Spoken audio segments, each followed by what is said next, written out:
Hello ગાય, જય શ્રી કૃષ્ણ। આજે ઉત્તરાયણ છે ને અમે ઘરને બધું કામ કરી લીધું હે। તો હવે અમે ઢાબા ઉપર જાહું, ઉપર છતમાં પતંગ ચગાવવા, બરાબર। આ મારી સાસુ મમ્મી, મમ્મી તમે શી જાઓ હો? હું હમણાં બજારમાં જાઉં છું, હમણાં આવું થોડીક વારમાં। એ હા, તો મારી સાસુ મમ્મી બજાર જઈએ કાંઈક લેવા। અમે અહીંયા બધું રેડી કરી લીધું છે, ફિરકી ને પતંગ ને આ ડાયનોસર્સ ને હેટ ચશ્મા બધું લઈ લીધું છે ઉપર લઈ જવા હાટું। તો તમે અમારા ભેગું આવજો પતંગ ચગાવવા। મને તો એટલું નથી આવડતું, એટલે મને મારી હસબન્ડ ને મારી સાસુએ હેલ્પ કરશે આજે પતંગ ચગાવવામાં। મમ્મી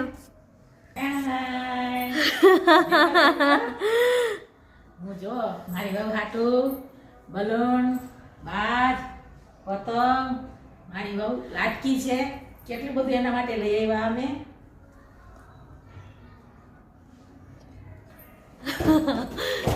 જો મારી મમ્મી ફુગા લઈ આવી મારે હાટું। Thank you.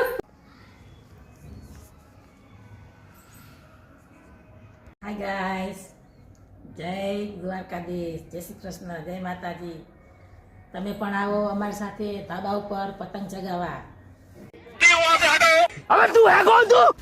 खेलेगा फ्री फायर। हट बे। कौन है बे तू? बैगन। भाई यहाँ पे क्या हो रहा भाई? ये कहाँ फंस गया भाई मैं? टेक्नोलॉजिया टेक्नोलॉजिया રહેવા દે, તારું કામ નહીં। આલમ તારું બાજ લઈ આવી।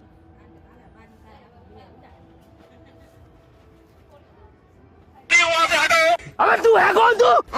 खेलेगा फ्री फायर। हट बे।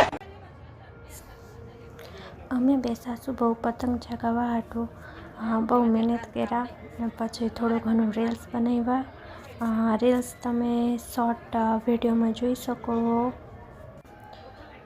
જો આ અમે રીલ્સ બનાવતા હતા। મારી મમ્મી મારી હાટું એક લઈ આવી હતી, બાજ લઈ આવી હતી ઉડાવવા હાટું, કેમ કે અમારા ઘરમાં પવન નથી આવતું હતું એટલું, એટલે પણ જે કોઈ મજા બહુ આવી।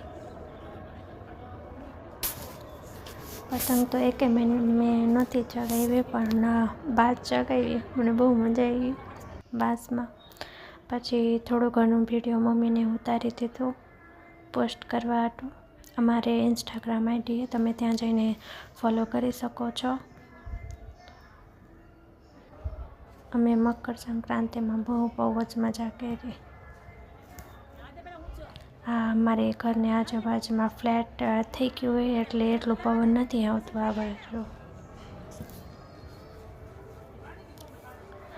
અમે ટોપા પહેરીને, હેટ પહેરીને, અમે બે ચશ્મા પહેરીને અમે બે સાસુ બહુ મજા કરી હતી।